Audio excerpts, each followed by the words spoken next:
देवाजीको सरकार छ। म के भन्छु भने उहाँले कुनै गल्ती गर्ने अधिकार छैन। यदि विधिको शासनलाई चाहिँ कमजोर बनाउने काम गर्यो भने उसको खैरियत छैन। यो कुरा ओलीजीबाट अहिलेको सरकारले पनि शिक्षा लिनु पर्यो। राष्ट्रपति महोदयले के गर्नुभयो, 149 को हस्ताक्षर हुँदा पनि उहाँले देउवाले प्रधानमन्त्री नियुक्त गर्नु भएन। परमादेशको सरकार भनेर चाहिँ के छ भने बाटोमा हिँडिरहेको व्यक्तिलाई टिपेर ल यसलाई बनाऊ भनेर त्यो नवरा के छ नि संस्थानीको कथा जस्तो त्यो जसलाई पनि गएर माला लगाएको त होइन नि। त्यो मुद्दाको बहसमा कतिपय वामपन्थी वकिलहरू आलमको पक्षमा गएर बहस गरे। तर म चाहिँ के छ भने आलमको विपक्षमा गएर यहाँबाट रौतहट जिल्ला अदालतमा गएर आलमलाई चाहिँ के छ भने थुनामा राख्नुपर्छ, यिनको यो अपराध चाहिँ जघन्य छ भनेर बहस गर्ने म वकिल हुँ। महन्तजीवाला जुन धडा छ, जुन फ्याक्सन छ, त्यसलाई ओलीजीले ट्याकल गर्नुभयो, आफ्नो पक्षमा समर्थनमा ल्याउनुभयो।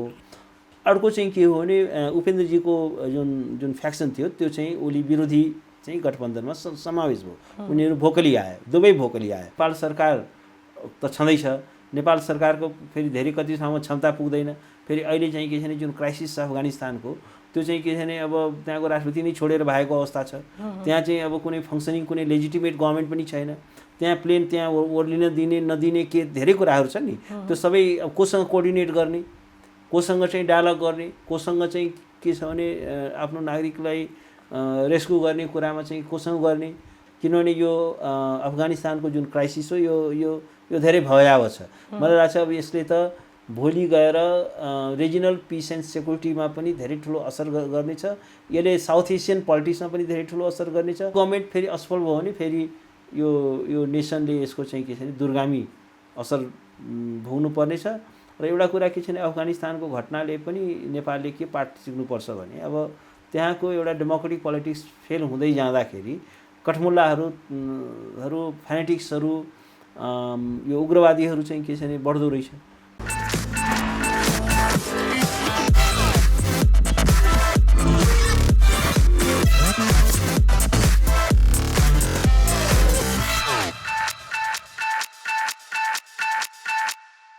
नमस्ते, स्वागत छ canadaNepal.com मा। म छु मोनिका सिंह। आज हामीसँग क्यानाडा नेपालको स्टुडियोमा कुराकानी गर्नका लागि वरिष्ठ अधिवक्ता दिनेश त्रिपाठी हुनुहुन्छ। पछिल्लो समय उहाँले एकपछि अर्को मुद्दाहरू लडिरहनु भएको छ र मुद्दामा विजय पनि प्राप्त गरिरहनु भएको छ उहाँ लगायतका टिमहरूले। आज मात्रै सर्वोच्च अदालतमा एउटा रिट निवेदन दायर भएको थियो, त्यसमा बहस गर्नुभएको थियो उहाँले स्वास्थ्य सम्बन्धित केही विषयलाई लिएर। त्यो विषयलाई समेट्ने प्रयत्न गरेको छु। जसपाको पनि आज मात्रै अदालतबाट केही आदेश आएको छ, त्यो विषयलाई समेट्ने प्रयत्न गर्नेछु। र पछिल्लो समय नेपालको राजनीतिक अवस्था र अफगानिस्तानमा रहेका नेपालीहरूको अवस्थाको विषयलाई पनि समेट्ने प्रयत्न गरेको छु। स्वागत गरौँ canadaNepal.com मा। स्वागत छ canadaNepal.com मा। धन्यवाद। आरामै हुनुहुन्छ? हजुर, ठिक छु।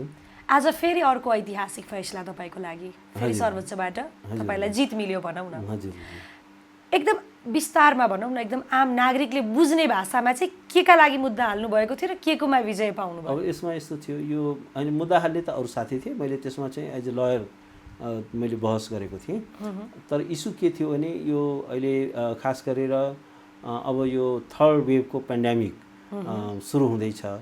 अब जो होस् त्यो प्रेडिक्सन चाहिँ के छ भने त्यसका जानकारहरूले एक्सपर्टहरूको प्रेडिक्सन के छ भने इभन WHO लगायत उनीहरूको पनि एउटा प्रेडिक्सन के छ भने अब थर्ड वेभको चाहिँ कोरोना आउँदैछ र अब हामीले न्युजहरूमा पनि देखिरहेको छौँ कि नयाँ भेरिएन्टहरू यसको आउँदैछ र त्यो नयाँ भेरिएन्ट्सहरू पुरानो भेरिएन्टभन्दा पनि धेरै खतरनाक छ, त्यसको फ्याटेलिटी रेट पनि हाई छ भन्ने कुराहरू एक्सपर्टहरूले चेतावनी दिँदै आएका छन्। अब हामी त त्यसको विषयको एक्सपर्ट होइन, तर अदालतको निर्णयहरू पनि लयरहरूले गर्ने आर्गुमेन्ट पनि एउटा साइन्समा बेस्ड हुनुपर्छ हैन। एक्सपर्टहरूको ओलीजी जस्तो आफै सबै विषयको जानकार भनेर बेसार पानी गरे भने ठिक हुन्छ भन्ने जस्तो गर्नु हुँदैन। त्यसमा each and every court judgement has to inform by the scientific knowledge information र लयरहरूले पनि त्यसको बेसिसमा चाहिँ के छ भने कोर्टमा चाहिँ आर्गुमेन्ट गर्नुपर्छ। आफै चाहिँ के छ भने हरेक विषयको एक्सपर्ट बन्नु पनि हुँदैन।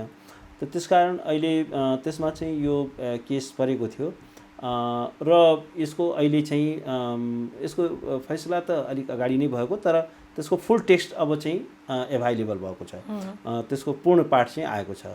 र वास्तवमा यो खास गरेर जब नेपालमा यो महामारी सुरु भयो त्यसपछि अदालतले केही राम्रो आदेशहरू, म त के भन्छु भने यो दक्षिण एसियामा नेपालको अदालतले खास गरेर यो पेन्डेमिकलाई हेरेर राम्रो आदेशहरू गरेको छ। र अहिले जुन रेसेन्ट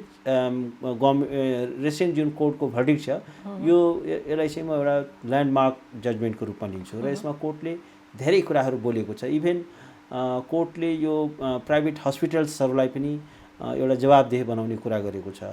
र अदालतले क्याटेगोरिकली के बोलेको छ भने कि हरेक हस्पिटलहरूमा 365 दिन 24 घण्टा अक्सिजनको चाहिँ निरन्तर सप्लाई गर्नुपर्ने, भेन्टिलेटर्सहरूको पर्याप्त बन्दोबस्तहरू गर्ने, आइसियु बेडहरूको चाहिँ पर्याप्त बन्दोबस्त गर्ने, त्यो चाहिँ 24 घण्टा हुनुपर्ने। यहाँ चाहिँ के हो भने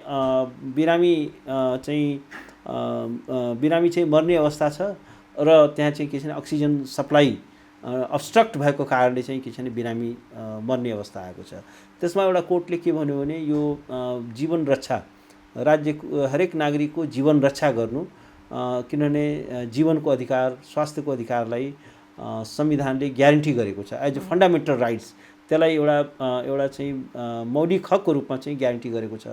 र राज्यको फर्स्ट एन्ड फरमोस्ट ड्युटी के हो भने फन्डामेन्टल राइट्सलाई चाहिँ इन्फोर्स गर्नु, त्यसलाई कार्यान्वयन गर्नु, त्यसलाई यथार्थमा रूपान्तरित गर्नु, त्यो नै स्टेटको पहिलो ड्युटी हो।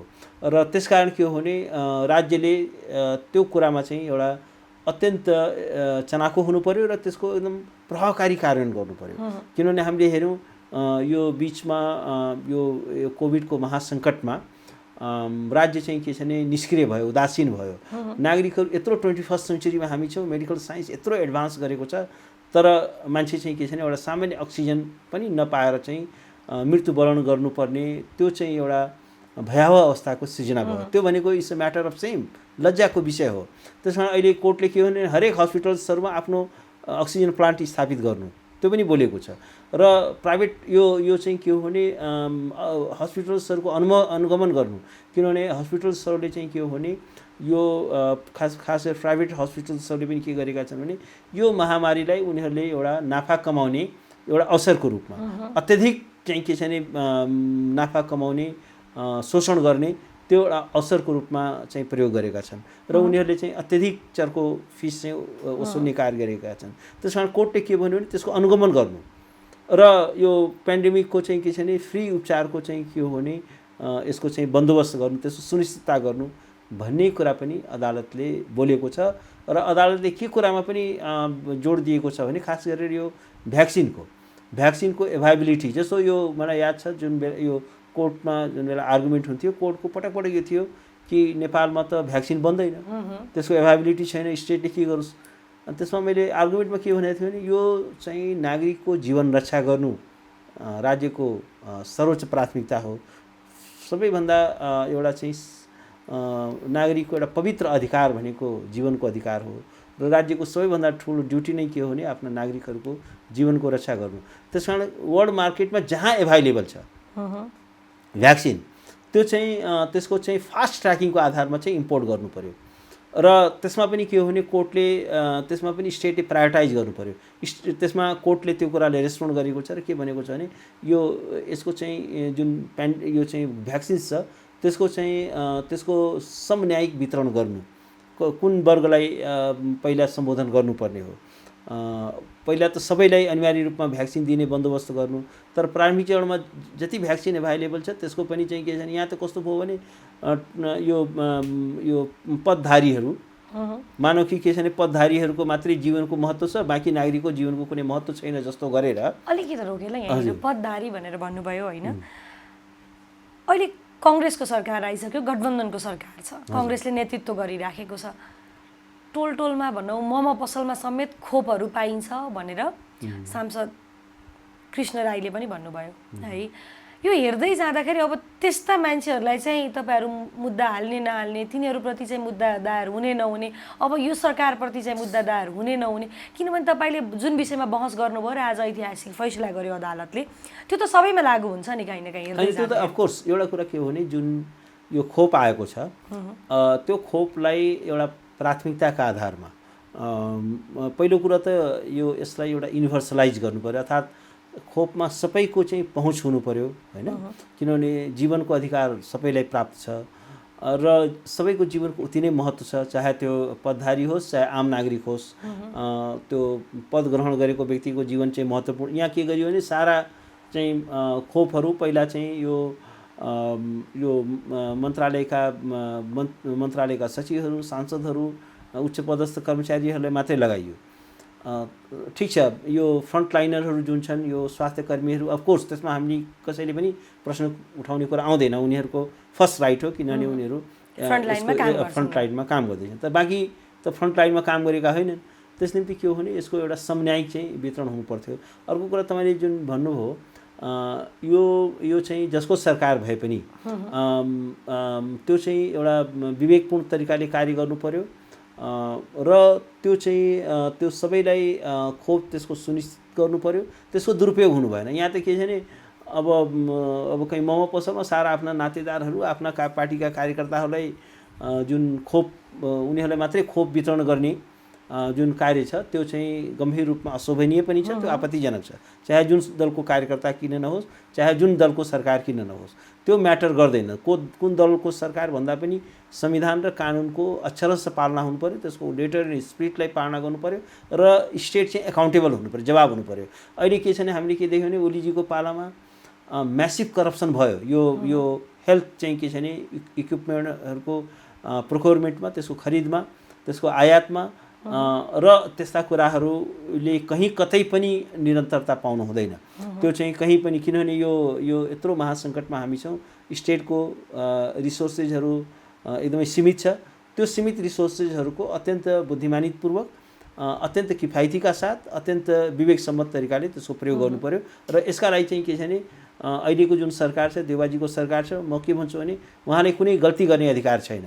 र उहाँले पनि के छ भने यो ओलीजीबाट शिक्षा के ग्रहण गर्नु पर्यो भने यदि कुशासन गर्यो भने, भ्रष्टाचार गर्यो भने, संविधानलाई मिचेर काम गर्यो भने, यदि नागरिक अधिकार र स्वतन्त्रतालाई चाहिँ अपहरण गर्ने काम गर्यो, यदि विधिको शासनलाई चाहिँ कमजोर बनाउने काम गर्यो भने उसको खैरियत छैन। यो कुरा ओलीजीबाट अहिलेको सरकारले पनि शिक्षा लिनु पर्यो, त्योभन्दा पछि आउने सरकारले पनि शिक्षा लिनु पर्यो। देउबाजीको सरकारले त गल्ती गरिसक्यो होइन र, आएको 1 महिना नहुँदैबाट। किनभने तपाईँको यस्तो अवस्थामा तपाईँले भनेको जुन अहिलेको हालत छ, या हामीले देखिरहेको अहिलेको अवस्था छ, यति बेला स्वास्थ्य मन्त्रीको आवश्यकता थियो देशलाई। स्वास्थ्य राज्य मन्त्रीमा पहिले नै विवादित हुनुहुन्छ उहाँ। स्वास्थ्य मन्त्री अहिलेसम्म नियुक्ति गर्न सक्नु भएको छैन। गठबन्धनको सरकार हो, जुन हिसाबले काम गर्नुपर्ने थियो त्यो हिसाबले काम गर्न सकेको छैन।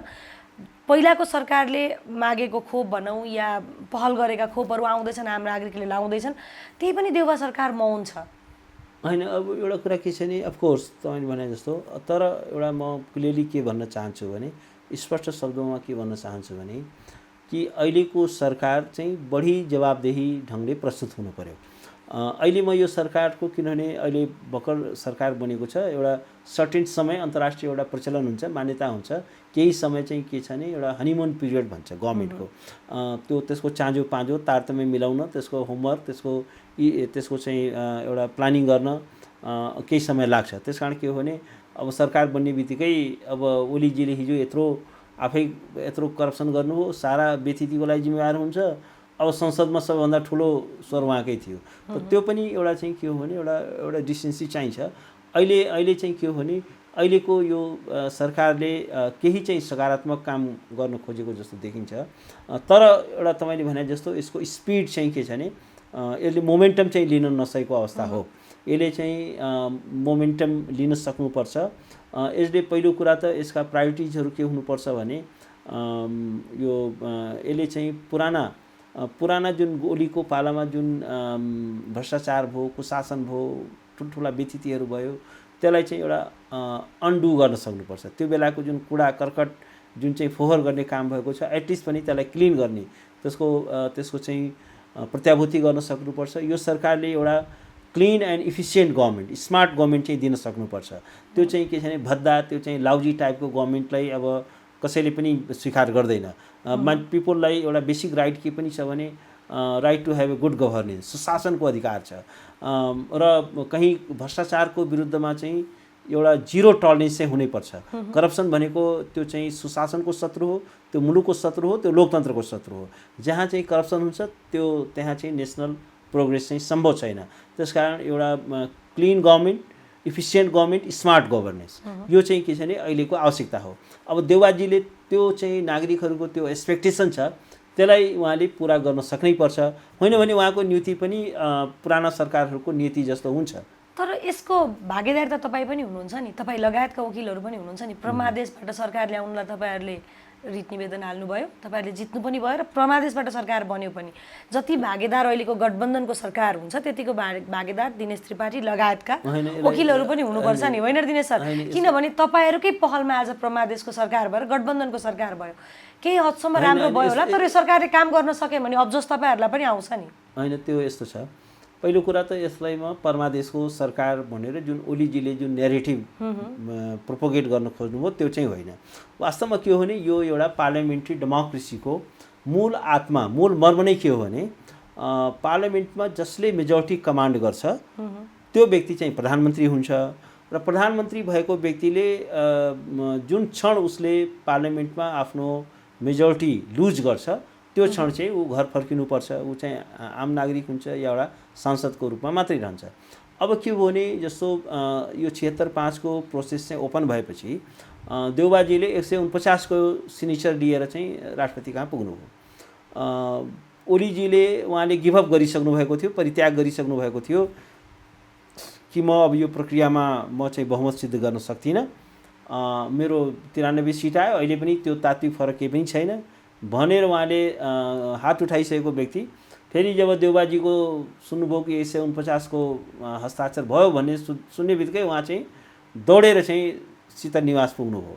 त भन्दाखेरि के हो भने र राष्ट्रपति महोदयले के गर्नुभयो, 149 को हस्ताक्षर हुँदा पनि उहाँले देउबाले प्रधानमन्त्री नियुक्त गर्नु भएन। जबकि संविधानको धारा 76-5 मा क्याटेगोरिकली के बोलेको छ भने कुनै एउटा सांसदले प्रधानमन्त्री बन्ने आधार प्रस्तुत गरेमा। अब पार्लियामेन्ट्री डेमोक्रेसीमा के आधार भनेको त्यही हो, हाउसको मेजोरिटी नै सबैभन्दा ठुलो आधार हो। अब हाउसको मेजोरिटी हुँदा पनि प्रधानमन्त्री नियुक्त नगर्नु भनेको राष्ट्रपति महोदयले आफ्नो संवैधानिक कर्तव्य पालन गर्नु भएन। त्यसकारण के हो भने 146 जना सांसदहरू चाहिँ के छ भने हामीले दिएको हस्ताक्षरलाई राष्ट्रपतिले रेस्पेक्ट गर्नु भएन। त्यसकारण के छ भने 149 मा 146 त अदालतमै लाइन लागेर शनाखत गरेर फोटो खिचाएर चाहिँ के छ भने प्रस्तुत हुनुभयो। अनि अदालतले के गरेको भने अदालतले कुनै सडकमा हिँडिरहेको व्यक्तिलाई तपाईँ हामीले पनि त प्रधानमन्त्री नियुक्त गरिपाउँ भनेर परमादेश जारी गर्थ्यो होला नि त। त्यो त कसलाई गर्यो भने जसलाई चाहिँ 146 को सिग्नेचर जसको पछाडि थियो र त्यसलाई पो अदालतले के भने 146 को सिग्नेचर हुँदाहुँदै पनि योभन्दा ठुलो आधार के चाहियो।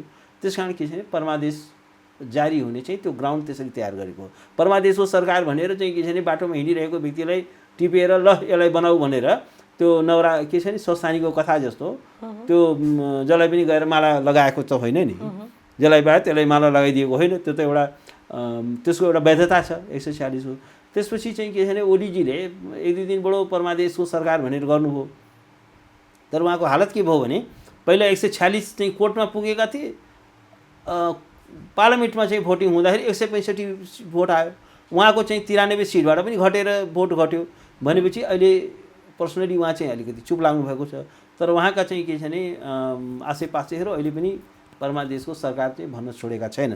त्यसकारण एउटा कुरा के छ भने हामीले चाहिँ के छ भने एउटा मुलुकमा वैधानिक सरकार होस्, देउबा र ओलीको कुरो छैन या अर्को फलाना चिलानुको कुरो छैन। यहाँ कुरा यति मात्र हो कि गभर्मेन्ट चाहिँ के छ भने वैधानिक हुनु पर्यो, लफुल हुनु पर्यो, एज पर द कन्स्टिट्युसन हुनु पर्यो। एज पर द कन्स्टिट्युसन हुने भनेको the person who command the majority of the house, the person who command the confidence of the house, जसले हाउसको चाहिँ विश्वास जसलाई छ ऊ चाहिँ प्रधानमन्त्री हुनुपर्छ भन्ने हाम्रो हो।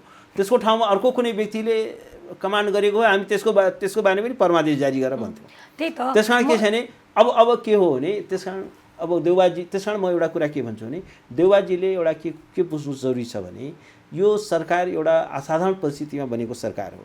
यो चाहिँ के छ भने सारा राष्ट्र चाहिँ के छ भने एउटा चाहिँ ओर्लिएको थियो, सारा नागरिक समाज, सारा मिडिया, इन्टरनेसनल कम्युनिटी किनभने ओलीको जुन कुशासन थियो, भ्रष्टाचार थियो, जुन उहाँले एकपछि अर्को संविधानलाई मिच्दै आउनुभएको थियो, ड्यामेज गर्नु, कन्स्टिट्युसनलाई ड्यामेज गर्नुभएको थियो। त्यसलाई एउटा करेक्सनको एउटा चाहिँ मेजर्सको रूपमा चाहिँ के छ भने अब त्यो एउटा वैधानिकतालाई टेकेर 146 को मेजोरिटीको आधारमा चाहिँ उहाँ प्रधानमन्त्री हुनुभयो। 165 सिट भोट फेरि ल्याउनु भयो। त्यस निम्ति के छ भने अब उहाँलाई चाहिँ के छ भने नेसनले धेरै ठुलो ट्रस्ट गर्यो, कोर्टले पनि ट्रस्ट गर्यो। त्यसकारण उहाँको अत्यधिक जिम्मेवारी छ। उहाँले चाहिँ के छ भने उहाँलाई गल्ती गर्ने अधिकार छैन, उहाँलाई असफल हुने अधिकार छैन। He has to be succeed, असफल हुनै पर्छ। किनभने अब यत्रो भएर पनि त्यसमा पनि हामी पेन्डेमिकको महामारीमा छौँ, महासङ्कटमा छौँ। मुलुक एउटा एक्स्ट्राअर्डिनरी सिचुएसनमा छ। अहिले चाहिँ मानिनुहोस् यो अदालतले परमादेश जारी नगरेको भए, दुईचोटि यो हाउस रिस्टेट नगरेको भए अहिले हाम्रो संविधान कहाँ पुगिसक्थ्यो, अहिले मुलुक कहाँ पुगिसक्थ्यो, एउटा फेल स्टेट हुन्थ्यो। त्यस कारण के छ भने अब पिपलको it's a huge expectations is there. त्यस कारण के छ भने यो अहिलेको सरकारले आफ्नो प्रायोरिटिजहरूलाई एउटा सही ढङ्गले निर्धारित गर्न सक्नुपर्छ, गुड गभर्नेन्स दिन सक्नुपर्छ र एउटा क्लिन गभर्नेन्स चाहिँ दिन सक्नुपर्छ। त्यही त, जसरी तपाईँ कम्युनिस्टको पछाडि लाग्नुभयो, कदम प्रति कदममा तपाईँले बारम्बार मुद्दा हाल्नुभयो, बारम्बार तपाईँ जित्नु पनि भयो, मुद्दा विजय पनि हुनुभयो। त्यसरी नै तपाईँ कङ्ग्रेसको सरकारमा पनि पछि लाग्नुहुन्छ कि लाग्नुहुन्न भने आम नागरिकको चासो छ है। किनभने तपाईँले देख्नुहुन्छ होला सामाजिक सञ्जालमा दिनेश त्रिपाठी चाहिँ कङ्ग्रेसको वकिल हो, कङ्ग्रेसलाई सपोर्ट गर्ने वकिल हो भनेर आउँछ। के छ? होइन, म यस्तो छ, म लोकतन्त्रको वकिल हो, बुझ्नु होइन? म चाहिँ लोकतन्त्रको वकिल हो, म रुल अफ लको वकिल हो, म चाहिँ संविधानवादको वकिल हो, म चाहिँ सुशासनको वकिल हो र मेरा चाहिँ के छ भने केही फन्डामेन्टल भ्यालुजहरू छन्, मेरो केही फन्डामेन्टल बिलिफ्सहरू छन्। त्यो के हो भने विधिको शासन हो, डेमोक्रेसी हो, रुल अफ ल हो र एउटा गुड गभर्नेन्स हो, पिपुलको सभरेन्टी हो। त्यो चाहिँ मेरो बटम लाइन हो, that is my non negotiable. त्यसमा चाहिँ म कोही कसैसँग कहिले पनि सम्झौता गर्दिनँ। मेरो लागि व्यक्ति धेरै म्याटर गर्दैन। व्यक्ति भनेको इतिहासमा आउँछ जान्छ, तर nation is permanent, national interest is permanent, democracy is permanent. त्यस निम्ति के छ भने म आफूलाई चाहिँ के छ भने यो भ्यालुजहरूसँग, यो मूल्य र मान्यताहरू जुन छन् त्योसँग म आफूलाई अलग गरेर हेर्न सक्दिनँ। त्यो चाहिँ त्यो भ्यालुजहरूका लागि चाहिँ के छ भने म स्ट्यान्ड गर्छु। जस्तो म तपाईँले उदाहरण के दिउँ भने जस्तो आलम चाहिँ के हो भने यो काङ्ग्रेसको नेतै हो नि, मन्त्री पनि भएको, युवा नेता भनेर निकै प्रचारित गरिन्थ्यो, सांसदै हो। त्यो मुद्दाको बहसमा कतिपय वामपन्थी वकिलहरू आलमको पक्षमा गएर बहस गरे। तर म चाहिँ के छ भने आलमको विपक्षमा गएर यहाँबाट रौतहट जिल्ला अदालतमा गएर आलमलाई चाहिँ के छ भने थुनामा राख्नुपर्छ, यिनको यो अपराध चाहिँ जघन्य छ भनेर बहस गर्ने म वकिल हुँ। जबकि आफूलाई कतिपय वामपन्थी भनिने वकिलहरूले पनि, किनभने हेर्नुहोस् मेरो सर्टेन भ्यालुजहरू छन्, त्यसमा म कम्प्रोमाइज गर्दिनँ, कसैसँग पनि कम्प्रोमाइज म गर्दिनँ, त्यसमा म कसैसँग झुक्दिनँ। त्यस कारण के छ भने त्यो भ्यालुजहरूलाई चाहिँ के छ भने अफोर्ड गर्यो भने अफकोर्स आई विल सपोर्ट। तर के छ भने कोही पनि व्यक्ति यदि संविधानको विरुद्धमा उभिन्छ, लोकतन्त्रको विरुद्धमा उभिन्छ, विधिको शासनको विरुद्धमा उभिन्छ भने म पनि त्यसको विरुद्धमा उभिन्छु। त्यो चाहिँ मेरो वचनबद्धता हो। त्यसमा मेरो कम्प्रोमाइज हुँदैन। यो कुरा चाहिँ के छ भने म स्पष्ट शब्दमा strongly worded I want to tell this thing to the nation, यो राष्ट्रलाई म यो कुरा भन्न चाहन्छु। हजुर, जस्तो देउबाजीले भन्नुभएको थियो, प्रधानमन्त्री देउबाजीले चाहिँ जति पनि भ्रष्टाचारहरू भयो त्यसको एक एक छानबिन गर्छौँ भनेर भन्नुभएको थियो होइन? तपाईँले पनि भन्नुभयो धेरै भ्रष्टाचार भयो कम्युनिस्टको सरकारमा, या ओलीको पालामा चाहिँ धेरै भ्रष्टाचारहरू भयो भनेर। के छ तपाईँलाई त्यस्तो जानकारी छ? भ्रष्टाचार यो विषयमा भयो या यो विषयमा मैले मुद्दाहरू गर्नुपर्छ, फेरि रिट निवेदन हाल्नुपर्छ जस्ता कुराहरू केही त्यस्तो छ गरिरहनु भएको छ? यस्तो हुन्छ कि म तपाईँले भन्नु कि यो भ्रष्टाचारमा मुद्दा मैले हालेर त्यति हालिँदैन, बुझ्नु होइन? किनभने भ्रष्टाचारको इस्युजहरू हामीले रेज गर्न सक्छौँ, तर मुद्दा हाल्ने कुरा के छ भने यो मुद्दाको जस्तो अख्तियार दुरुपयोग अनुसन्धान आयोग छ, त्यो अनुसन्धान आयोगले त्यो भ्रष्टाचारको चाहिँ छानबिन गर्नु पर्यो। त्यो छानबिन गर्ने अधिकार तपाईँ मलाई छैन, कुनै आम वकिललाई पनि छैन, त्यसको कुनै नागरिकलाई पनि छैन। अफकोर्स एउटा सिटिजनको लेभलमा त्यसको केही तथ्यहरू हामी जुटाउन सक्छौँ, केही चाहिँ त्यो भोइसहरू हामी रेज गर्न सक्छौँ, खबरदारी गर्न सक्छौँ। तर के छ भने त्यसको औपचारिक छानबिन भनेको कि त अख्तियार दुरुपयोग अनुसन्धान आयोगले गर्नु पर्यो, या सम्पत्ति शुद्धिकरणको बारेमा यदि चाहिँ बेहिसाब सम्पत्ति कसैमा देखिन्छ त्यो सम्पत्ति शुद्धिकरण सम्बन्धी जुन कार्यालय छ त्यसको छानबिन गर्नु पर्यो या ट्याक्स डिपार्टमेन्टले गर्नु पर्यो, राजस्वले गर्नु पर्यो। त्यसकारण उसले एभिडेन्सेसहरू उसले जुटाउनु सक्छ, उसलाई त्यो राज्यको सिक्रेट फाइलहरूमा चाहिँ के छ भने उसको एक्सेस हुन्छ हैन। त्यसकारण अब हामीले भनेको चाहिँ के छ भने खबरदारी गर्ने हो। हामीले धेरै के गर्न सक्छौँ भने जस्तो जब ओम्नीलाई ओडीजीले चाहिँ के छ भने अर्बौंको स्वास्थ्य सामग्री आयातको चाहिँ प्रोक्योरमेन्टको दिनुभयो त सबै के छ भने सब स्ट्यान्डर्ड गुडहरू अत्यधिक मोलमा 10 रुपियाँ पर्ने मासुलाई 200 रुपियाँमा भनिरहेछ, अब 500 रुपियाँमा पर्ने चिजलाई 5000 मा गरिरहेछ। अनि मैले अख्तियारमा उजुरी हालेको थिएँ। हो त्यसरी उजुरी हामी हाल्न सक्छौँ, तर एउटा कुरा के छ भने त्यसको औपचारिक चाहिँ के छ भने इन्भेस्टिगेसन गर्ने, छानबिन गर्ने काम चाहिँ के छ भने स्टेट इन्स्टिट्युसन हुन्छ र मुद्दा चलाउने काम चाहिँ फेरि मुद्दा हामीले चाहिँ के छ भने विशेष अदालतमा त्यो मुद्दा हाल्नु पर्यो। भ्रष्टाचार सम्बन्धी मुद्दा, त्यो भ्रष्टाचार सम्बन्धी मुद्दा कसले दायर गर्छ? अख्तियार दुरुपयोग अनुसन्धान आयोगले गर्छ र अख्तियार दुरुपयोग अनुसन्धान आयोगले मुद्दा दायर गरेपछि अनि मुद्दाको प्रक्रिया अगाडि बढ्छ। अब विशेष अदालतले मैले गएर मुद्दा हालेँ भने, तपाईँले मुद्दा हाल्यो भने त्यो हुँदैन, यो सरकारवादी मुद्दा हुन्छ। यो चाहिँ के छ भने स्टेट पार्टी हुन्छ, अख्तियार त्यसको पार्टी हुन्छ, त्यसले चाहिँ प्रस्युट गर्नुपर्ने हुन्छ, मुद्दा चलाउनु पर्ने हुन्छ। त्यसकारण यसको अलिकति यसको डाइनामिक्स चाहिँ अलिकति फरक छ। त्यसकारण हामीले गर्ने भनेको चाहिँ के छ भने एउटा भोइस रेज गर्ने हो, खबरदारी गर्ने हो। त्यसमा पनि अब हामीलाई त्यो एकदमै सिक्रेट इन्फर्मेसनहरू सबै त्यति थाहा पनि हुने, किनभने जस्तो अख्तियारले इन्भेस्टिगेट गर्दाखेरि उसले चाहिँ मन्त्री परिषदको निर्णय के छ त्यो झिकाउन सक्छ, एक्ज्याक्ट फाइलमा के छ त्यो कुरा झिकाउन सक्छ हैन। भोलि अदालतले पनि त्यसको एक्ज्याक्ट फाइल के छ त्यो झिकाउन सक्छ, तर हाम्रो तपाईँको एक्सेस हुँदैन। कतिपय सिक्रेट फाइलहरू हुन्छ, त्यो चाहिँ त्यसको चाहिँ इन्भेस्टिगेसन गर्नलाई कन्स्टिट्युसनले लले जुन अथोरिटीलाई जुन इन्स्टिट्युसनलाई पावर दिएको छ त्यसले मात्र गर्न सक्छ। त त्यसको चाहिँ टेक्निकलिटी मैले तपाईँलाई एक्सप्लेन गरेँ। हजुर, आज मात्रै तपाईँले जसपाको पनि बहस गरेर आउनुभयो हैन। जसपा बिचमा पनि धेरै किचलो छ, केही हदसम्म टुङ्गिसकेको छ, केही हद टुङ्गिएको छैन। के भयो जसपाको बहस? हैन, जसपाको के हो भने यो चाहिँ किनभने पार्टीको आधिकारिकताको विवाद थियो। पार्टीको आधिकारिकताको बारेमा राजनीतिक दल सम्बन्धी ऐनमा एउटा के व्यवस्था छ भने कि जुन जसको पक्षमा बहुमत हुन्छ, कार्यकारिणीको जसको बहुमत हुन्छ ऊ चाहिँ उसलाई चाहिँ आधिकारिकता दिनुपर्छ भन्ने छ। त्यही कन्टेस्टमा के हो भने त्यो आधिकारिकताको बारेमा जस्तो अलिकति जसपाको इतिहास पनि बुझ्नु जरुरी छ, किन जसपा चाहिँ के छ भने अब दुईटा पार्टी मर्ज भएर बन्यो, त्यसपछि एउटा कार्यसमिति बन्यो र के भनियो भने महाधिवेशन नभएसम्मका लागि यही कार्यसमिति चाहिँ रहनेछ भन्यो। बिचमा के भइदियो भने अब यो जब ओलीजीको यो सुरु भयो अनि त्यहाँ चाहिँ के छ भने त्यसको भित्री विभाजनको कारण के हो भने महन्तजीवाला जुन धडा छ, जुन फ्याक्सन छ, त्यसलाई ओलीजीले ट्याकल गर्नुभयो, आफ्नो पक्षमा समर्थनमा ल्याउनु भयो।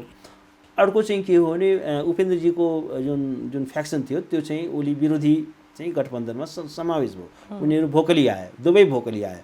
अनि पहिला त के छ भने महन्तजीले के गर्नुभयो भने अब दुईजना अध्यक्षको व्यवस्था गरिएको थियो र विधानमा के लेखिएको थियो भने दुईटै अध्यक्षको संयुक्त हस्ताक्षरबाट संयुक्त निर्णय गर्नुपर्नेछ भन्ने थियो। उहाँले एक्लैले आफूलाई चाहिँ मलाई सर्वाधिकार दियो भनेर पुस 7 गते उहाँले चाहिँ पुस 9 गते हो महन्तजीले त्यो चाहिँ एउटा डकुमेन्ट तयार गर्नुभयो। त्यो जबकि त्यसको कुनै आधिकारिकता पनि छैन, त्यो पनि 30 दिनभित्र उहाँले कुनै सेन्ट्रल कमिटीले त्यो एकल पावर दिएकै छैन, तर उहाँले त्यस्तो खालको चाहिँ एउटा चाहिँ फ्रडै गर्नुभयो भनौँ न, त्यो त्यस्तो खालको डकुमेन्ट तयार गर्नुभयो। त्यसको चाहिँ 30 दिनभित्र जानकारी गराउनु पर्नेमा उहाँले चाहिँ त्यो असारमा आएर पुसको निर्णयलाई असारमा चाहिँ पत्राचार गर्नुभयो निर्वाचन आयोगलाई। र भन्दाखेरि के छ भने अब फाइनली के छ भने निर्वाचन आयोगले अब आधिकारिकताको विवाद टुङ्ग्याउनको लागि राजनीतिक दल सम्बन्धी ऐनमा चाहिँ त्यो कार्यकारिणीको बहुमत के छ भन्दाखेरि निर्वाचन आयोगले के पनि गर्यो भने त्यो चाहिँ हेड काउन्ट गर्ने एउटा त डकुमेन्टमा सिग्नेचर त छँदै थियो, तर के गर्यो भने हैन ल त्यसलाई आयोगमै उपस्थित गराउने अनि त्यही चाहिँ हेड काउन्ट गर्ने। त्यो हेड काउन्ट गर्दाखेरि चाहिँ उपेन्द्रजीहरूको पक्षमा चाहिँ 34 जना भएको देखियो र अब एकजना जेलमा उहाँले भोट गर्नु भएन रेशम चौधरीले र 16 जना मात्रै महन्तजीको पक्षमा देखिनु हो। अनि भन्दाखेरि र त्यसपछि के छैन अब 34 मेजोरिटी मस्ट बी ग्रान्टेड। राजनीतिक दल सम्बन्धी यसले पनि त्यही भन्छ, पार्टीको आधिकारिक त्यो हुन्छ जुन चाहिँ के छ भने जस्तातिर मेजोरिटी हुन्छ, अर्को 40% पुर्याउन सक्नेले पार्टी अर्को पार्टी गठन गर्न सक्छ। अनि निर्वाचन आयोगले के भन्यो भने महन्तजीहरूलाई तपाईँहरू चाहिँ त्यो 44 बमोजिमको बन्दोबस्त अनुसार तपाईँहरू चाहिँ के हो भने नयाँ पार्टी खोल्न सक्नुहुन्छ भनेर एउटा रुलिङ गर्यो। त्यसमा उहाँहरू चाहिँ त्यो निर्णयलाई कारण नगरियोस् भनेर महन्तजीहरू आउनुभएको थियो। त्यसमा दोहोरो छलफल थियो। त्यसमा चाहिँ के छ भने जसपाको यो विवादमा मैले चाहिँ उपेन्द्रजीको साइडले रिप्रेजेन्ट गरेँ र आज कोर्टले के गर्यो भने त्यही निर्वाचन आयोगको अहिले त्यो निर्णयमा फेरबदल गर्नुपर्ने, त्यसलाई चाहिँ त्यसको बारेमा कारण नगर भनेर अन्तरिम आदेश दिनुपर्ने, स्टे अर्डर दिनुपर्ने, त्यसमा कुनै पनि अवस्था विद्यमान छैन भनेर आज चाहिँ के छ भने सुप्रिम कोर्टले त्यसमा इन्ट्रिम अर्डर स्टे अर्डर दिनलाई इन्कार गर्यो। भन्दाखेरि के छ भने महन्तजीहरूको जुन कन्टेन्सन थियो त्यो कुराले कोर्टले स्वीकार गरेन। कोर्टले भने 34 जना त आखिर बहुमत त उतातिर छ, निर्वाचन आयोगले सबै प्रक्रिया पुर्याएकै छ, निर्वाचन आयोगले सबैलाई त्यहाँ लाइनमा लगाएर हेड काउन्ट पनि गरेको छ। 34 जना त के छैन यो होइन भन्न सक्ने त कुनै आधारै भएन, किनभने on the face of record त्यो कुरा देखियो। निर्वाचन आयोगमै 34 जना उपस्थित भए, उहाँको पक्षमा 16 जना मात्रै उभिए भनेपछि के आधारमा आधिकारिकता दिने भनेर कोर्टले आज त्यसमा चाहिँ हस्तक्षेप गरेन। भन्दाखेरि के छ भने अब चाहिँ जसपाको चाहिँ एउटा आधिकारिक पार्टी चाहिँ के छ भने उपेन्द्रजीहरूको रहने भयो भन्ने र आजको रुलिङको कोर्टको चाहिँ रुलिङको त्यो चाहिँ निहितार्थ त्यो हो, त्यसको आशय त्यो हो। हजुर, अब अलिकति कुरा गरौँ पछिल्लो समयको राजनीतिक घटनाक्रमको। केही समय अगाडि महाकाली नदीमा एकजना नेपाली युवक चाहिँ ट्विन तर्ने क्रममा डोरी काटेर अहिलेसम्म लापत्ता हुनुहुन्छ। 18 दिन भइसक्यो। सरकार मौन छ, केही गर्न सकेको छैन। बारम्बार सांसदहरूले संसदमा कुरा उठाइरहनु भएको छ। कसरी मूल्याङ्कन गर्नु होइन? अब यो के छ भने यस्ता कुराहरू दुईटा देशको बिचमा आउने यस्ता विवादहरूलाई पहिलो कुरा त गभर्मेन्टले यस्ता कुराहरूलाई स्ट्रङली चाहिँ के छ भने भोइस रेज गर्न सक्नुपर्छ। नेपालका कन्सर्न्सहरू के छन्, अब यसमा ट्विन चाहिँ काटिएको भन्ने कुराहरू आएको छ र वास्तवमा के छ भने यसको चाहिँ थरो चाहिँ एउटा इन्भेस्टिगेसन चाहिँ हुनुपर्छ। त्यसको चाहिँ के छ भने त्यसको छानबिनको रिपोर्ट आउनुपर्छ, त्यसको तहसम्म पुगेर चाहिँ तर एभिडेन्स त त्यहीँको मान्छेहरू आँखाइले देखेका मान्छेहरूले पनि भनिराखेको छ नि। तर त्यसलाई ठिक छ, त्यो छ प्राइमा फेसी रूपमा। तर अब अर्को पक्षले भन्छ हामीले ट्विन काटेको होइन भन्छ, अब एक पक्षको यो छ। तर के छ भने त्यो आधिकारिक धारणा त सरकारको आउनु पर्यो नि त। सरकारको चाहिँ के छ भने आधिकारिक धारणा आउनु जरुरी छ र वास्तवमा के छ भने एउटा चाहिँ च्यानलबाट सरकारले चाहिँ आफ्नो इस्यु चाहिँ रेज गर्न सक्नु पर्यो र यस्तो कुराहरूलाई चाहिँ के छ भने छिमेकीलाई त भन्न सक्नु पर्यो नि, यो त यसरी त गर्न मिलेन त्यसको। तर पहिला त फ्याक्ट चाहिँ के छ भने फाइन्डिङ गर्नु पर्यो र एउटा चाहिँ स्टेटले नेपालले यो कुरालाई स्ट्रङली भारतका समक्ष चाहिँ राख्न सक्नु पर्यो। त्यसमा डराउनु पर्ने कुरा केही पनि छैन। आफ्नो नागरिकको जीवनको रक्षा नै राज्यको सर्वोच्च प्राथमिकता हो। यदि त्यस्तो कुरा भएको छ भने त्यसको लागि त राज्यले यो कुरा चाहिँ स्ट्रङली चाहिँ भोइस रेज गर्नुपर्छ जस्तो मलाई लाग्छ। अहिले केही समय अगाडिदेखि अफगानिस्तानमा धेरै ठुलो त्रास भएको छ। अहिले अफगानिस्तानको अवस्था हेर्दै जाँदाखेरि हामी सबैजनालाई एकदमै दुःखद लाग्ने नराम्रो हुने घटनाक्रम उहाँ भइरहेको छ। धेरै नेपालीहरू पनि त्यहाँ हुनुहुन्छ। अहिलेसम्म सरकारलाई एकदम मौन भएर बसेको छ नि। अफगानिस्तानबाट नेपाली फिर्ता ल्याउनु पर्ने विषयमा, केही गर्नु पर्ने विषयमा पनि केही गरेको छैनन्। किन सरकार अल्छी मानिराखेको छ, किन अल्मलिराखेको छ सरकार? अब यसमा चाहिँ के हो भने होइन, मैले आजको न्युजमा चाहिँ सरकारले यसमा केही कार्य गर्न थाल्ने गरेको भन्ने कुराहरू आएको छ। तर वास्तवमा के छ भने यो कुरामा राज्यले चाहिँ एकदम फास्ट एक्ट गर्नु जरुरी छ, क्विक एक्ट गर्नु जरुरी छ। किनभने अब अहिले त्यहाँको राष्ट्रपति नै भाग्ने देशै छोडिसकेको अवस्था छ। त्यहाँ चाहिँ अब त्यहाँको मिलिट्री, जबकि त्यहाँ चाहिँ 3 लाख चाहिँ के छ भने स्टेट आर्मी थियो, नेसनल आर्मी। अब तालिबानीहरू जम्मा 85,000 मात्रै। तै पनि चाहिँ के हो सरेन्डर गर्यो, राष्ट्रपति नै भाग्नु पर्यो भन्दाखेरि अब त काबुल पनि कब्जामा भइसक्यो, सारा अफगानिस्तान तालिबानीहरूको कब्जामा परिसक्यो। त्यस निम्ति के छ भने अब धमाधम चाहिँ अरू देशहरूले आफ्ना नागरिकहरू, आफ्ना चाहिँ डिप्लोमेटिक मिसन्सहरू सबै त्यहाँ एड एजेन्सीका जति पनि मान्छेहरू छन् सबैलाई चाहिँ फिर्ता बोलाउने कार्य गर्दैछ। त्यस कारण म एउटा कुरा के भन्न चाहन्छु भने आफ्ना नागरिकहरूको जीवनको रक्षा मुलुकभित्र पनि र मुलुक बाहिर पनि त्यो चाहिँ राज्यको सर्वोच्च प्राथमिकता हो, हाई प्रायोरिटी हो। त्यसका लागि राज्यले सरकारले कुनै कसर बाँकी राख्नु हुँदैन र यसमा चाहिँ अलिकति पनि ढिलाइ गर्नु हुँदैन, क्विक एक्ट गर्नुपर्छ। र यसका लागि चाहिँ के हो भने कहाँ कसरी के कोअर्डिनेसन गर्नुपर्छ, यसको लागि चाहिँ के छ भने नेपालले अब यहाँ प्लेनको पनि कुरा होला, नेपालको आफ्नै प्लेनहरू पठाएर हुन्छ कि। र म एउटा केटेगोरिकली क्लियरली के भन्न चाहन्छु भने स्टेटले चाहिँ के छ भने आफ्ना नागरिकहरूलाई निःशुल्क रूपमा चाहिँ रेस्क्यु बिचल्ली भयो नि त अहिले त नेपाली नागरिकहरू सुरक्षित ढङ्गले, त्यो पनि निःशुल्क, किनभने निःशुल्क ढङ्गले, त्यो पनि के छ भने अब आफ्नै किनभने हाम्रै वाइड बडी छ नि, हाम्रै प्लेनहरू छ नि, त्यस कारण के छ भने यो जो जेसँग कोअर्डिनेसन गर्नुपर्छ, समन्वय गर्नुपर्छ, जे गर्नुपर्छ त्यसमा चाहिँ के छ भने राज्यले यसलाई चाहिँ हाई प्रायोरिटीमा राख्नुपर्छ। यसमा कुनै समय गुमाउनु हुँदैन, किनभने एउटा मात्रै पनि क्याजुअलिटी नागरिकको जीवन गयो भने त्यो चाहिँ धेरै ठुलो क्षति हो, अपूर्णीय क्षति हुन्छ। त्यस कारण यसमा सरकारले कुनै ढिलाइ गर्नु हुँदैन र बाहिर रहेका आफ्ना नागरिकहरूको जीवन रक्षा गर्नु पनि राज्यको सर्वोच्च कर्तव्य हो। र अहिले ती नागरिकका चाहिँ परिवारहरू एकदमै ठुलो पीडामा छन्, एकदमै ठुलो चिन्तामा छन्। बरु ओली सरकारले चाहिँ केही समय अगाडि अफगानिस्तानमा त्यस्तो हुँदाखेरि ल्याएको थियो, अहिलेसम्म यस्तो अवस्था देख्दा देख्दै पनि समाचारहरूमा देख्दा देख्दै पनि अहिलेको सरकार मौन छ भनेर पनि नागरिकहरूले टिका टिप्पणी गर्न थालिसक्यो होइन। किन तपाईँले भने जसरी क्विक एक्सन लिनुपर्ने थियो, लिन सकेन, अहिलेसम्म पनि पहल गर्नुपर्ने थियो, पहल गर्न सकेन होइन, पहल गर्नुपर्छ। र यसमा चाहिँ के छ भने युद्ध स्तरमा कार्य गरिनुपर्छ। अब यसमा चाहिँ यो अलिकति जटिल पनि छ, किनभने त्यहाँको हालत एकदमै खराब छ। अब एयरपोर्टमा ल्यान्ड गर्न दिने नदिने, कोसँग चाहिँ त्यसको लागि कोअर्डिनेसन गर्नुपर्ने। र त्यसको लागि म एउटा अर्को पनि के भन्न चाहन्छु भने नेपाल जस्ता मुलुकहरूको पनि समस्या के छ भने यसमा अलिकति UN सेक्युरिटी काउन्सिलले चाहिँ क्विक एक्ट गर्नुपर्छ। अहिलेसम्म मैले चाहिँ UN को पनि खासै कुनै रेस्पोन्स त्यसमा देखिएको छैन। यसमा चाहिँ के छ भने अब यसमा चाहिँ के छ भने UN सेक्युरिटी काउन्सिलको पहलमा त्यहाँको सबै नागरिकहरूको सुरक्षा, अरू धेरै देशका नागरिकहरू पनि छन् त्यहाँ, त्यो सबैको चाहिँ के छ भने सुरक्षित ढङ्गले उनीहरूको व्यवस्थापन, उनीहरूलाई रेस्क्यु गर्ने, त्यो चाहिँ त्यसको सबैभन्दा ठुलो जिम्मेवारी एउटा अन्तर्राष्ट्रिय विश्व संस्थाको, युनाइटेड नेसनको हो। र त्यसमा पनि के छ भने इन्टरनेसनल पिस एन्ड सेक्युरिटीको लागि UN सेक्युरिटी काउन्सिलको चाहिँ धेरै ठुलो भूमिका हुन्छ। UN सेक्युरिटी काउन्सिलको अहिलेसम्म कुनै खासै पहल देखिएको छैन। त्यस कारण म पहिलो के भन्छु भने नेपाल सरकार त छँदैछ, नेपाल सरकारको फेरि धेरै कति ठाउँमा क्षमता पुग्दैन। फेरि अहिले चाहिँ के छ भने जुन क्राइसिस छ अफगानिस्तानको, त्यो चाहिँ के छ भने अब त्यहाँको राष्ट्रपति नै छोडेर भएको अवस्था छ। त्यहाँ चाहिँ अब कुनै फङ्सनिङ, कुनै लेजिटिमेट गभर्मेन्ट पनि छैन। त्यहाँ प्लेन त्यहाँ ओर्लिन दिने नदिने के धेरै कुराहरू छन् नि, त्यो सबै अब कोसँग कोअर्डिनेट गर्ने, कोसँग चाहिँ डायलग गर्ने, कोसँग चाहिँ के छ भने आफ्नो नागरिकलाई रेस्क्यु गर्ने कुरामा चाहिँ कोसँग गर्ने। अब सार्क भन्ने इन्स्टिट्युसनहरू पनि कम्प्लिटली डिफङ्क्ट छ, हामीसँग कुनै रिजनल अर्गनाइजेसन मेकानिजम पनि छैन, क्षेत्रीय संस्थाहरू पनि छैन, सार्क नै डिफेन्ड बनाइयो। त्यस कारण अब अहिले अलिकति चाहिँ के छ भने UN बडी लाई चाहिँ म आग्रह गर्न चाहन्छु र सेक्युरिटी काउन्सिलले यसमा चाहिँ क्विक एक्सन गर्नु जरुरी छ।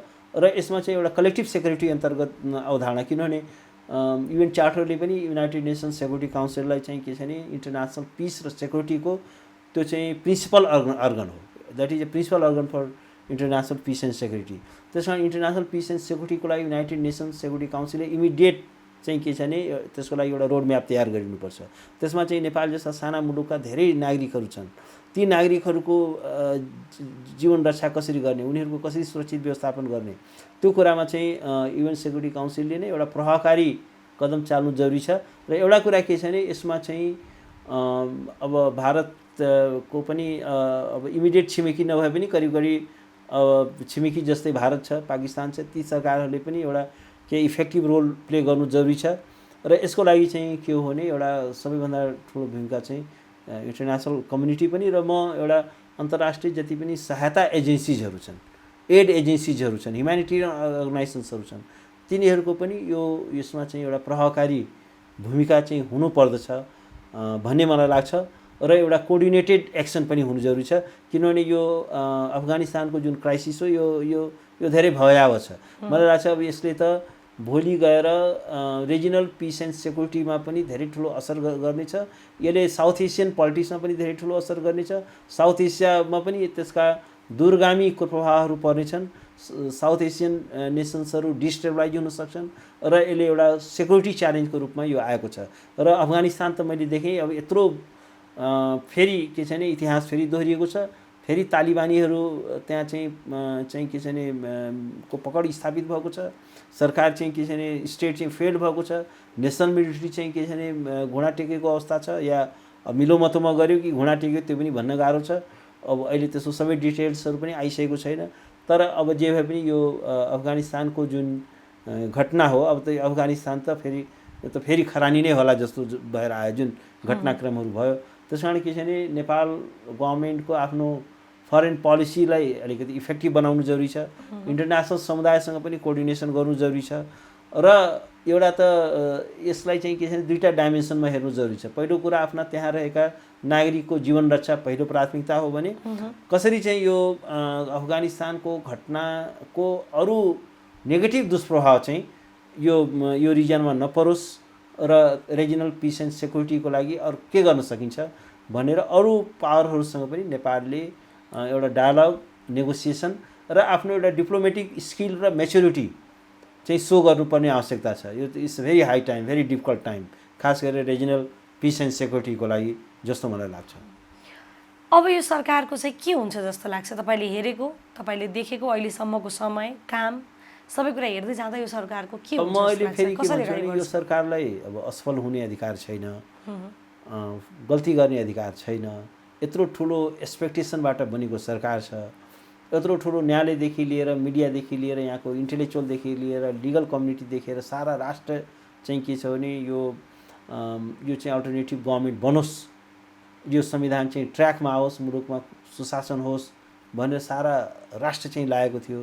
त्यस कारण के छ भने यसको पछाडि धेरै ठुलो म्यान्डेटको आधारमा बनेको एउटा असाधारण परिस्थितिमा बनेको सरकार हो। सामान्यतया कसैले सोचेको पनि थिएन कि अब विदिन दिस पार्लियामेन्टभित्र अब अर्को अल्टरनेटिभ गभर्मेन्ट बन्ला भनेर, किन ओलीजीहरूसँग 2/3 मेजोरिटी थियो। 2/3 मेजोरिटीबाट अब काङ्ग्रेसको त खास सिटै थिएन, काङ्ग्रेसको पनि सरकार बन्ला भनेर कसैले सोचेको पनि थिएन। तर अब एउटा असाधारण परिस्थिति भयो, एउटा अनहोनी भयो र सरकार बन्यो। त्यस निम्ति के छ भने यो कुरामा चाहिँ देउबाजीले यसलाई गम्भीरताका साथ लिनु जरुरी छ। एकदमै फुकेर सतर्कतापूर्वक, होसियारीपूर्वक कदम राख्नु जरुरी छ। यो बिचौलिया तन्त्रबाट मुलुकलाई चाहिँ के छ भने मुक्त गर्नु जरुरी छ। बिचौलियाहरूको कुरा उहाँले सुन्नु हुँदैन, सुन्यो भने फेरि उहाँको हालत पनि ओलीजी जस्तै हुनेवाला छ। त्यस कारण के हो भने यो सरकारले अत्यन्त सावधानीका साथ, अत्यन्त जिम्मेवारीका साथ कदम चाल्नुपर्ने आवश्यकता छ। यो गभर्मेन्ट फेरि असफल भयो भने फेरि यो नेसनले यसको चाहिँ के छ भने दूरगामी असर भोग्नु पर्नेछ। र एउटा कुरा के छ भने अफगानिस्तानको घटनाले पनि नेपालले के पाठ सिक्नुपर्छ भने अब त्यहाँको एउटा डेमोक्रेटिक पोलिटिक्स फेल हुँदै जाँदाखेरि कठमुल्लाहरू, फ्यानेटिक्सहरू, यो उग्रवादीहरू चाहिँ के छ भने बढ्दो रहेछ। त्यो नेपालमा पनि के छ भने डेमोक्रेटिक पोलिटिक्स फेल भयो भने, असफल भयो भने त्यो जुन भ्याकुम क्रिएट हुन्छ त्यसमा यस्तै कुतत्त्वहरू फेरि हावी हुन्छन्, त्यस्तै चाहिँ के छ भने उग्रवादी तत्त्वहरू हावी हुन्छन्, त्यस्तै इरासनल किसिमको तत्त्वहरू हावी हुन्छन् जसले चाहिँ के छ भने अननेसेसरी जनतालाई पपुलिजमको कुरा गर्छ, नचाहिने सपनाहरू देखाउँछ जो ऱ्यासनल हुँदैन। र त्यो चाहिँ के छ भने एउटा डेमोक्रेटिक पोलिटिक्स फेल भयो भने त्यसको चाहिँ एउटा कन्स्टिट्युसनल प्रोसेस फेल भयो भने त्यो जुन शून्य पैदा हुन्छ, जुन भोइड हुन्छ, त्यसमा चाहिँ के छ भने राम्रो शक्तिहरू आउँदैन, त्यसमा कुतत्त्वहरू नै आउँछन्। त त्यो कुराबाट पनि हामीले एउटा चाहिँ we have to learn some lesson. Kulman घिसिङको पुननियुक्ति भएसँगै एउटा रिट निवेदन पनि दायर भएको छ, कुलमान घिसिङलाई पुननियुक्ति गर्यो भनेर। के छ तपाईँलाई जानकारी छ यो विषयमा? कतिको सम्भावना छ? होइन, अब कुलमानजीको नियुक्ति अब के छ भने सारा नेसनले नै कुलमान आओस् भनेर एउटा एक्सपेक्ट गरेको थियो। फेरि अब नियुक्ति गर्न पाउने चाहिँ के छ भने त्यो चाहिँ गभर्मेन्टको अधिकारको कुरा हो, त्यो चाहिँ गर्न सक्छ। त्यसमा पनि एटलिस्ट पनि कुलमानको नियुक्तिलाई हामीले कुनै कैफियत उठाउने, गलत मान्छेले नियुक्ति गर्यो भन्न सक्ने ठाउँ छैन। उनले चाहिँ एउटा अव्वल दर्जाको काम गरेकै हो योभन्दा अगाडि पनि। त्यस कारण के छ भने अब उहाँको नियुक्तिमा चाहिँ अब अदालतले अहिले प्रश्न उठाउने म कुनै ग्राउन्ड देख्दिनँ। अब रितजले जे विषयमा पनि हाल्न सक्छ, तर त्यसमा चाहिँ म कुनै ग्राउन्ड देख्दिनँ। र मलाई लाग्छ सरकारले एउटा चाहिँ पोजिटिभ सन्देश चाहिँ यो कुलमानजीलाई जुन नियुक्ति गरियो त्यो पनि एउटा अहिले चाहिँ एउटा पोजिटिभ एउटा चाहिँ मेसेज चाहिँ त्यसबाट दिन खोजेको जस्तो देखिन्छ। त्यो एउटा सकारात्मक कार्य हो र त्यसलाई त हामीले सपोर्ट नै गर्नुपर्छ। र त्यसमा अब त्यो चाहिँ के छ भने फेरि यो कार्यपालिकाको एउटा प्रेरोगेटिभ्स हो। योग्यता पुगेको छ, अनुभव छ, कम्पिटेन्ट मान्छे छ भने त्यसलाई चाहिँ स्टेटले नियुक्ति गर्न सक्छ, कार्यपालिकाले नियुक्त गर्न सक्छ। योग्यतै नपुगेकोलाई गर्न मिलेन। तर उहाँको त योग्यता त पुगेको छैन भनेर प्रश्न उठाउने ठाउँ छैन। पहिले पनि उहाँको पुनर्नियुक्ति हुनुपर्छ भनेर सारा नेसन वाइड चाहिँ के छैन आवाज थियो। त्यसैले के छैन त्यो कुरा चाहिँ यो गभर्मेन्टले चाहिँ कुलमानजीलाई नियुक्त गरेर एउटा पोजिटिभ मेसेज दिएको छ जस्तो मलाई लाग्छ। समय दिनुभयो, धेरै धेरै धन्यवाद सरलाई। Thank you so much. मलाई निम्त्याउनु भयो, आफ्नो कुरा राख्ने मौका दिनुभयो, धेरै धेरै धन्यवाद।